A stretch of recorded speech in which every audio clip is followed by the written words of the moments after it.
Hello student, आज की इस वीडियो में हम देखेंगे हमारे सिंपल क्वेश्चन पेपर का केस स्टडी बेस्ड का सेकंड वाला क्वेश्चन है ना। और हमारे सिंपल क्वेश्चन पेपर का ये क्वेश्चन नंबर 18 है ना। और इसका जो case study based first question है, अब तो आप आई बटन में क्लिक करके भी देख सकते हो।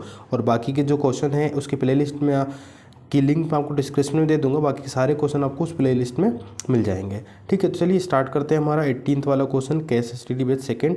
देखिए, स्केल फैक्टर एंड सिमिलरिटी। देखो, पहले स्केल फैक्टर के बारे में आपको इसमें बताया गया है। देखो, स्केल फैक्टर क्या होता है? Scale drawing of an object is the same shape as the object but a different size. इसमें क्या होता है, स्केल ड्राइंग किसी भी ऑब्जेक्ट का यदि स्केल ड्राइंग नहीं बनाते हैं तो उसका क्या हो जाता है, शेप जो होता है वो सेम होता है और साइज अलग अलग होता है ना। ये हम पढ़ चुके हैं पहले भी। The scale of drawing is a comparison of the length used on a drawing to the length it represent. The scale is written as ratio. ठीक है, ये तो हो गया। Similar figure. अब similar figure, the ratio of two corresponding side in the similar figure is called the scale factor. ठीक है ना। सिमिलर फिगर की जो टू करस्पॉन्डिंग साइड का रेशियो है वो क्या कहला रहा है? स्केल फैक्टर कहला रहा है। देखो, यहाँ पे दे भी रखा है scale factor length in image divided by corresponding length in object. If one shape can become another using resizing then the shapes are similar, है ना। रिसाइज करके भी हम यदि करें तो वो क्या हो जाते हैं, हमारे देखने में एक जैसे लगते हैं, तो वो हमारे फिगर कौन से होते हैं? सिमिलर फिगर होते हैं। देखिए, तो इसमें आगे दे रखा है, हम देखेंगे। देखो, आपको इसमें देखो यहाँ पे बताया गया कि यदि हम करें फिगर को रोटेशन और टर्न, है ना, दोनों हम कर सकते हैं। यदि रोटेशन और टर्न करते हैं तब भी फिगर हमारे सिमिलर होते हैं। रिफ्लेक्शन और फ्लिप करते हैं तब भी हमारे फिगर क्या होते हैं? सिमिलर होते हैं। और यदि ट्रांसलेशन और स्लाइड यदि हम करते हैं तब भी फिगर हमारे सिमिलर होते हैं। आप ये याद रखिएगा। ठीक है, तो यहाँ पे देखो आपको नीचे बताया भी गया है, hence two shapes are similar when one can become the other after. चाहे आप रिसाइज करो, चाहे आप फ्लिप करो, चाहे आप स्लाइड करो या आप टर्न करो, तो वो फिगर क्या होते हैं? हमारे सिमिलर होते हैं। ठीक है, तो ये तो हो गई इसकी थ्योरी। अब इसके क्वेश्चन हम देख लेते हैं। देखिए, क्वेश्चन में आपको क्या क्या दे रखा है। सबसे पहला जो क्वेश्चन है इसका वो देखते हैं हम।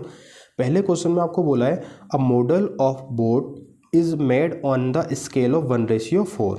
ठीक है, एक मॉडल ऑफ बोट है। ठीक है, तो वो आपको किस रेशियो में बताया गया? 1:4 में। यानी कि ये देखो, ये मॉडल है और ये बोट है हमारी, तो ये 1:4 में है। देखिए, the model is 120 centimetre long. जो मॉडल की लेंथ है वो कितनी दे रखी है? 120 सेंटीमीटर दे रखी है। The full size of the boat has a width of 60 centimetre. ठीक है, जो बोट का जो फुल साइज है उसकी विड्थ कितनी दे रखी है आपको? 60 सेंटीमीटर की। What is the width of the scale? देखो, आपको पास जो मॉडल है और बोट है उसका रेशियो दे रखा है 1:4। बोट की जो लेंथ है वो विड्थ दे है वो आपको 60 सेंटीमीटर दे रखी है। आपको निकालनी है हमारे मॉडल की विड्थ। ठीक है, तो देखो कैसे निकालेंगे, इजी हो जाएगा ये आपके लिए। देखो, सबसे पहले आप क्या करोगे, आपको देखो अगर देखा जाए क्वेश्चन में तो जो मॉडल है, ठीक है, और जो हमारा कह सकते हैं एक्चुअल इमेज जो है उसका रेशियो आपको कितना दे रखा है? 1:4 दे रखा है। देखो, अगर ये 1:4 दे रखा है तो अब इसमें यदि फिगर में हम देखें तो जो मॉडल है, ठीक है, मॉडल की हमको निकालनी है मॉडल की विड्थ। तो मॉडल की विड्थ तो हमको दे नहीं रखी है, हम चाहे तो 1 सपोज कर सकते हैं, ये 1 हो गया। और उसके बाद एक्चुअल की विड्थ आपको दे रखी है 60। ठीक है, तो यदि यहाँ से यदि हम वैल्यू निकालेंगे तो 60 से मल्टीप्लाई हो जाएगा, तो x इक्वल टू कितना हो जाएगा? 60 डिवाइडेड बाई 4। 4 से यदि इसको कैंसिल करते हैं तो 4 बन जा 4 हो जाएगा, 4 5 जा 20। यानी कि जो विड्थ आएगी x इक्वल टू कितनी आ जाएगी हमारे पास? 15। ठीक है, तो देख लेते हैं इसमें आपको दे रखा है क्या आपका आंसर ऐसा। ठीक है, तो ये हमारा क्या हो गया, इस क्वेश्चन का आंसर देखिए यहाँ पे दे रखा है 15 सेंटीमीटर। ये फर्स्ट वाले क्वेश्चन का आंसर हो जाएगा। ठीक है, तो चलिए हम इसका देखते हैं। अब जो नेक्स्ट वाला क्वेश्चन है बी वाला, देखो बी वाले क्वेश्चन है, यदि हम देखते हैं, देखिए बी वाले क्वेश्चन में आपको क्या बोला है यहाँ पे, what will effect the similarity of any two polygon, है ना। यानी कि टू पॉलीगॉन की सिमिलरिटी को कौन सी इसमें से थिंग इफेक्ट करेगी। देखो, अभी हम ये थोड़ा देर पहले भी हमने पढ़ के आ चुके हैं कि यदि कोई भी सिमिलर यदि फिगर है ना, उसको फ्लिप्ड कर दें या टर्न कर दें तो वो क्या हो जाएगा? सेम दिखता है। तो यहाँ पे बोला they are flipped horizontally, they are the dilated by scale factor, they are translated down, they are not the mirror image of an one another. देखो, आप इसको यदि नहीं भी देखते हो तो आपको यहाँ पे समझ में आ ही जाता है। देखो, हमको मालूम है किसी भी सिमिलर फिगर की जो होती है वो क्या हो जाता है? मिरर इमेज तो बनाता ही है। ठीक है, तो अब यहाँ पे क्या बोला? नोट बोला इन्होंने, इसका मतलब क्या हो जाएगा? ये इफेक्ट करेगा, है ना। ये वाला आंसर आपका सही होगा यहाँ पे, फोर्थ वाला। ठीक है, तो ये हो गया इसका बी वाला क्वेश्चन। अब बात करते हैं इसके सी वाले क्वेश्चन की। अब देखो सी वाले क्वेश्चन में आपको क्या बोला वो देख लेते हैं। If two similar triangle have a scale factor of A ratio B, ठीक है, दो सिमिलर ट्रेंगल जो है have a scale factor of A ratio B, which statement regarding the two triangle is true. इसमें से बताना है आपको कौन सी स्टेटमेंट वो है ट्रू होगी। देखो सबसे पहले तो हम ये देख लेते हैं, ये समझ लो आप कि कभी भी दो फिगर सिमिलर ट्रेंगल हैं उसका स्केल फैक्टर आपको दे रखा हो, ठीक है, तो उसकी बाकी सारी चीज़ें पेरीमीटर हो गया, एल्टीट्यूड हो गया, मीडियन हो गई, सारी स्केल फैक्टर के रेशियो में ही होनी चाहिए। तो देखो यदि हम यहाँ पे देख रहे हैं, यहाँ पे क्या दे रखा था, ratio of their perimeter is 3 A ratio B, तो ये तो हो ही नहीं सकता है ना।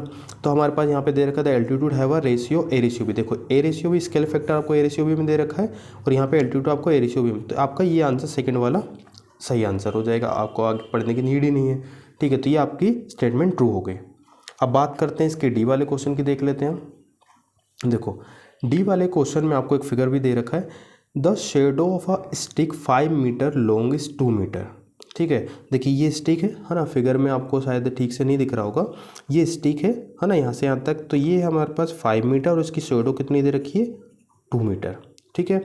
अब इन्होंने क्या बोला है कि at the same time the shadow of a tree 12.5 metre highs, यानी कि जो ट्री है इसकी हाइट जो दे रखी है वो हमको दे रखी है 12.5, तो आपको इसकी शेडो की लेंथ बतानी क्या होगी, जिसे हम एक्सिस को हम सपोज कर लेते हैं, ठीक है। तो अब देखो यहाँ पे स्टिक दे रखी है 5 मीटर और इसकी शेडो दे रखी है 2, ट्री की आपको हाइट दे रखी है, आपको शेडो निकालनी है, ठीक है। अब देखो ये यहाँ पे देखा जाए तो देखो एक दो सिमिलर ट्रेंगल की तरह हम लोग को लग रहे हैं, ठीक है। जैसे यहाँ पे 90 डिग्री का एंगल बना रहे हैं, है ना, सेम टाइम पे क्या हो जाता है, सन की जो रेज है इस पे फॉल हो रही है, तो ये एंगल भी सेम होते हैं, ये दोनों ट्रेंगल क्या होंगे, सिमिलर होंगे, ठीक है। तो सिमिलर यदि होंगे तो हमने पढ़ रखा है सिमिलर होंगे तो इनकी जो साइड रहेंगी इक्वल रेशियो में रहेंगी, ठीक है। यानी कि हम क्या लिख सकते हैं, इसके रेशियो में ये रहेगा और इसके रेशियो में ये रहेगा, ठीक है। तो यदि हम ये लिख लेते हैं तो क्या हो जाएगा 12 अपॉन, यदि हम इसको कर लेते हैं तो ये हो जाएगा हमारे पास 12.5 डिवाइडेड बाय इसका रेशियो क्या है हमारे पास 5, और ये हो जाएगा हमारे पास इसका रेशियो है x अपॉन यहाँ पे दे रखा है 2। देखिए ये मैंने कहाँ से लिखा, देखो इस ट्रेंगल की करस्पॉन्डिंग साइड देखो ये है, तो इसकी करस्पॉन्डिंग साइड ये हो जाएगी, फिर उसके बाद इसकी करस्पॉन्डिंग ये है तो इसकी करस्पॉन्डिंग ये हो जाएगी, ठीक है। तो इसके करस्पॉन्डिंग ये वाली साइड, इसके करस्पॉन्डिंग ये वाली साइड रहेगी, ठीक है। तो देखो यहाँ से यदि हम इसको सॉल्व करते हैं तो क्या हो जाएगा, 2 का मल्टीप्लाई हो जाएगा, ये हो जाएगा 25 divided by 5 equal to X. तो x इक्वल टू कितना आ गया हमारे पास 5 5 द 25, यानी x की वैल्यू कितनी आई 5। तो इसमें देखते हैं हमारा आंसर वाला दे रखा है यदि क्या 5 हमारे पास, देखो यहाँ पे हमको दे रखा है, ठीक है। तो इसका आंसर कौन सा हो जाएगा, 4th वाला। चलिए तो इसका लास्ट वाला जो क्वेश्चन है वो देख लेते हैं। देखो इसका आपको क्वेश्चन दे रखा है, इसमें आपको एक फिगर भी दे रखा है, देखिए मैं उसको अलग लिख लेता हूँ, देख लेते हैं। ये देखो आई होप आपको ये दिख रहा होगा अच्छे से। देखो आपको इसमें एक फिगर दे रखा है, अब देखिए यहाँ पे ई वाले क्वेश्चन में आपको दे रखा है, below you see a students mathematical model of farm house roof with measurement. आपको नीचे एक फिगर दे रखा है ना, जो कि एक स्टूडेंट ने बनाया है, एक फार्म हाउस का मॉडल बना तैयार किया है। यहाँ पे इन्होंने क्या बोला, the attic floor ABCD in the model, ठीक है ना। ये ABCD model is a square, जो ABCD यहाँ पे देखो ABCD एक स्क्वायर शेप में। The beams that support the roof are the edges of rectangular prism EFGKLMN। ये देखो ये दे रखे EFGHKLMN, ठीक है। इज द मिडल ऑफ 80, जो ई पॉइंट है वो 80 है ना, ये टी पॉइंट है, 80 का मिड पॉइंट है ई, फिर उसके बाद F is the middle of BT F, ये देखो जो एफ है ना, ये BT का मिड पॉइंट है, G is the middle of CT है ना, CD का मिड पॉइंट है, and H is the middle of DT है ना, H DT का मिडिल पॉइंट है। All the edges of the pyramid in the model have length of 12 metre. जो pyramid है हमारा सारी लेंथ कितनी है, ये भी 12 है, ये भी 12 है, सारी लेंथ इसकी कितनी है 12 की आपको दे रखी है, ठीक है। तो चलिए इसके क्वेश्चन जो है हमको क्या दे रखा है वो हम देख लेते हैं। इसमें देखो क्वेश्चन आपको बोला है, यहाँ पे इन्होंने बोला है कि what is the length of EF where EF is one of the horizontal edges of the block. देखो यहाँ पे आपको लेंथ बतानी है EF की, EF कहाँ है हमारा, ये देखो ये वाली लेंथ, ठीक है, ये EF है हमारा ना। तो देखो अब हम देख रहे हैं, यदि इसमें देखो हमको सिर्फ EF निकालनी है तो हम सिर्फ काम करेंगे, देखो हमको ई एफ निकालनी है, हम काम करेंगे सिर्फ ट्रेंगल टी ए बी में। ठीक है, इसका एक मैं आपको एक फिगर बनाता हूँ तो आपको ज़्यादा बेटर समझ में आएगा। देखो हमने क्या किया, सिर्फ उसका एक ट्रेंगल बनाया। देखो यहाँ पे टी था हमारा, यहाँ पे ए है और यहाँ पे बी है, और आपको यहाँ पे बोल रहा है कि मिड पॉइंट था ई और यहाँ पे एक मिड पॉइंट है एफ, है ना, ये लाइन ज्वाइन है। ठीक है, ये टी है। देखो आप एक बार देख लो यहाँ पे। ठीक है, ये हमारा टी ए का ई मिड पॉइंट था, एफ इस टी बी का मिड पॉइंट था, है ना, और ये लेंथ आपको दे रखी है 12 मीटर, है ना, आप ध्यान दीजिएगा। तो देखो ये आपको दे रखी है 12 मीटर, है ना। अब देखो, अब ध्यान से समझो, ई मिड पॉइंट है टी ए का और ए मिड पॉइंट है टी बी का।